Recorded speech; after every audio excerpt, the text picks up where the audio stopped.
അവസാന ഘട്ടങ്ങളിൽ ഇങ്ങനെ നടത്തി. അപ്പോൾ നമുക്ക് കൂടുതൽ ആളുകളെ വീണ്ടും സഹായിക്കാൻ പറ്റാത്ത രീതിയിൽ പ്രതിസന്ധിയിലാകുക.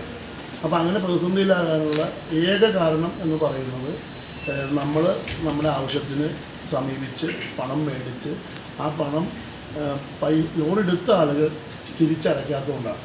അപ്പോൾ തിരിച്ചടയ്ക്കാതെ വരുമ്പോൾ വലിയ പ്രതിസന്ധിയാണ് സാമ്പത്തിക സ്ഥാപനങ്ങൾക്ക് ഉണ്ടാകുന്നത്. കേന്ദ്ര ബാങ്കിൻ്റെ നബാർഡിൻ്റെ പണമാണ് നമ്മൾ വായ്പയായി കൊടുക്കുന്നത്. അപ്പോൾ നമുക്ക് കുടിശ്ശികയും കാര്യങ്ങളൊക്കെ കൂടി വന്നാൽ നമുക്ക് അവിടെ നിന്ന് ഇനിയും വായ്പ കൊടുക്കാനുള്ള പണം ലഭിക്കില്ല. അപ്പോൾ നമ്മൾ എങ്ങനെ ആലോചിച്ചാലും ഒരു ശരിയായ ഒരു കാര്യവും എങ്ങനെ ആലോചിച്ചാലും അത് അടയ്ക്കാതിരിക്കാൻ കഴിയില്ല. ഇനിയും നമ്മളെടുത്ത പോലെ മറ്റുള്ളവർക്ക് സഹായം കിട്ടാനുള്ള ആ കാര്യങ്ങളൊക്കെ നടക്കാൻ ഗവൺമെൻറ് അങ്ങനെ സമയബന്ധിതമായി അടയ്ക്കാൻ കുടിശ്ശിക നിവാരണത്തിന് ഒരു പ്രത്യേക സ്ഥലം സഹായിക്കാൻ ബുദ്ധിമുട്ട് അനുഭവിക്കുന്ന ആളുകളെ സഹായിക്കാനും ഒപ്പം തന്നെ നിങ്ങൾക്കൊക്കെ വായ്പ തന്ന പദ്ധതിയെ സംബന്ധിച്ച് ഏകദേശം നിങ്ങളുടെ ലീഗലിനും ഓരോ ബാങ്ക് ഓരോ സർവീസ് സഹകരണത്തോളം നിലവിൽ വായ്പ ആ പരിധി എത്ര കണ്ട് കൂട്ടാൻ കഴിയും, അതുപോലെ തന്നെ കുടിശ്ശികയില്ലാതെ സംസ്ഥാന ബാങ്കിലേക്ക് എങ്ങനെ വായ്പ തിരിച്ചടയ്ക്കാൻ കഴിയും എന്നുള്ളതിൻ്റെ അടിസ്ഥാനത്തിലാണ് വീണ്ടും വായ്പ കിട്ടാനുള്ള ഒരു സാധ്യത വരികയും. അപ്പോൾ എൻ്റെ മുൻപിലിരിക്കുന്ന സുഹൃത്തുക്കൾ കുടിശ്ശികയാക്കി വായ്പ തിരിച്ചടയ്ക്കാതെ വരുമ്പോൾ വീണ്ടും വായ്പ കിട്ടാനുള്ള സാഹചര്യത്തിൽ ചെറിയ പ്രയാസങ്ങൾ നേരിടും. നിങ്ങൾക്ക് തന്നെ നിങ്ങളുടെ സഹപ്രവർത്തകരെ അല്ലെങ്കിൽ നിങ്ങളുടെ അയൽവക്കക്കാരെ പറഞ്ഞ് നമ്മുടെ ബാങ്കിലേക്ക് വിട്ടാൽ സഹായിക്കാൻ പറ്റാത്തൊരു സാഹചര്യം മുന്നിൽ കണ്ടാണ് ഇങ്ങനെയുള്ള പദ്ധതികൾ വളരെ ഭംഗിയായി നടപ്പിലാക്കാൻ ഞങ്ങൾ ആഗ്രഹിക്കുന്നത്. നമ്മളെ സംബന്ധിച്ചിടത്തോളം കുടിശ്ശിക ഏറ്റവും കുറച്ചാലാണ് കേന്ദ്ര ബാങ്കിൽ നിന്ന് കൂടുതൽ സമയത്ത് കൂടുതൽ വൈകാതെ നമുക്ക് കിട്ടാനുള്ള ഒരു സാഹചര്യം ഉണ്ടാവുകയുള്ളൂ.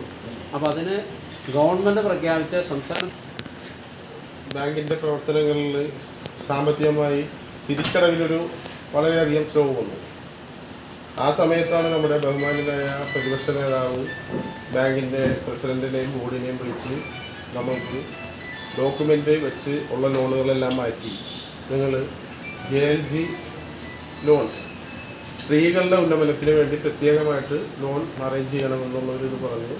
മുൻ പ്രസിഡന്റ് ശ്രീ ADF ജയകുമാറിൻ്റെ നേതൃത്വത്തിൽ ശ്രീ ഇപ്പോഴത്തെ പ്രസിഡന്റ് ജോയ് സാറിൻ്റെ നേതൃത്വത്തിൽ വളരെ ഭംഗിയായിട്ട് നടന്നു വരുന്നൊരു പദ്ധതിയാണിത്. കഴിഞ്ഞ കുറച്ച് കാലങ്ങളായി ഡോക്യുമെൻ്റ് വെച്ചുള്ള ലോണുകളിലും മറ്റ് ഇപ്പോൾ എല്ലാ ലോണുകളിലും വൻതോതിൽ കുടിശ്ശിക വർദ്ധിക്കുകയും അത് ഇവിടെ മാത്രമല്ല സംസ്ഥാനത്ത് കാർഷിക വികസന ബാങ്കിൻ്റെ 77 ശാഖകളിൽ എനിക്ക് തോന്നുന്നു 80% ബാങ്കുകളിലും വൻതോതിൽ കുടിശ്ശിക വർദ്ധിക്കുകയും പ്രശ്നങ്ങളിലേക്ക് പോയിക്കൊണ്ടിരിക്കുകയും. എന്നാൽ നമ്മളെ സംബന്ധിച്ചിടത്തോളം ഇപ്പോൾ പ്രസിഡന്റും വൈസ് പ്രസിഡന്റും പറഞ്ഞ മാതിരി ഇപ്പോൾ കഴിഞ്ഞ കാലഘട്ടത്തിൽ ഒരു സമയത്ത് ഞങ്ങൾക്ക് ഫണ്ടിന് ഷോർട്ട് വരുമ്പോൾ ഞാൻ സംസ്ഥാന ബാങ്കിലില്ല. പക്ഷെ അന്ന് പ്രതിപക്ഷ നേതാവല്ല അഡ്വക്കേറ്റ് VD സതീശനോട് അദ്ദേഹം ഞങ്ങളോടൊപ്പം പ്രസിഡന്റിനോടും ഇപ്പോൾ ജോയ് സാറ് അങ്ങനെയുള്ള എല്ലാവരോടൊപ്പം ഞങ്ങൾ പോയി സംസ്ഥാന ബാങ്കിൻ്റെ പ്രസിഡന്റ് അന്ന് സോളമൻ അലക്സിനോട് സംസാരിച്ച് അന്ന് ശരിക്കും സംസ്ഥാന ബാങ്കിന് നബാർഡ് ഫണ്ട് എന്തോ വലിച്ചു നിൽക്കുന്നൊരു സമയമാണ്, കുറേശ്ശെ വലിഞ്ഞ് നിൽക്കുന്നൊരു സമയത്താണ് ഞങ്ങൾ ചെല്ലുന്നത്. അപ്പോൾ സംസ്ഥാന ബാങ്കിൻ്റെ പ്രസിഡന്റ് പറഞ്ഞ് ഞാൻ അങ്ങോട്ട് വരാം, MLA വന്ന് കാണാം. ഇത് എൻ്റെ ആവശ്യമാണ്, പറവൂരിൻ്റെ ആവശ്യമാണ് എന്ന് പറഞ്ഞുകൊണ്ട് ഞങ്ങളെയും കൂട്ടി നേരെ സംസ്ഥാന ബാങ്കിൻ്റെ പ്രസിഡന്റിൻ്റെ അടുത്ത് ചെന്നു. പ്രസിഡന്റിൻ്റെ അടുത്ത് ചെന്ന് സംസാരിച്ച് ഒക്കെ കഴിഞ്ഞ് കഴിഞ്ഞപ്പോൾ എനിക്ക് തോന്നുന്നു ഇതൊന്നുമില്ല 6% ഇൻട്രസ്റ്റിന് ലോൺ പാസ്സാക്കാനുള്ള എമൗണ്ട് 7 കോടിയോ 10 കോടിയോ നമുക്ക് ഞാൻ അലോട്ട് ചെയ്ത് തരികയും നമ്മൾ എല്ലാ ലോണും ഇപ്പോൾ വസ്തു വെച്ചുള്ള ലോണും JLG ലോണും മറ്റെല്ലാ ലോണും നല്ല ഭംഗിയായിട്ട് കൊടുക്കാൻ സാധിച്ചു. അതിനുശേഷം ഞാൻ സംസ്ഥാന ബാങ്കിൽ വന്നതിന് ശേഷം നമ്മൾ പല ഘട്ടങ്ങളിലും ഫണ്ടിൻ്റെ കാര്യത്തിൽ ചോദിക്കേണ്ട പോലും വന്നിട്ടില്ല.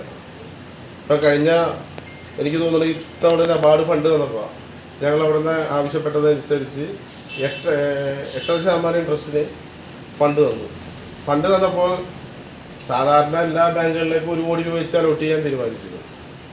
നമ്മളത് പ്രത്യേകമായിട്ട് റിസ്ക് എടുത്ത് ഈ പ്രതിപക്ഷ നേതാവിനെയും കൂടി ഇടപെടുത്തിച്ചിട്ട് ഇത് 5 കോടി രൂപയാണ് നമുക്കിവിടെ കിട്ടിയത്.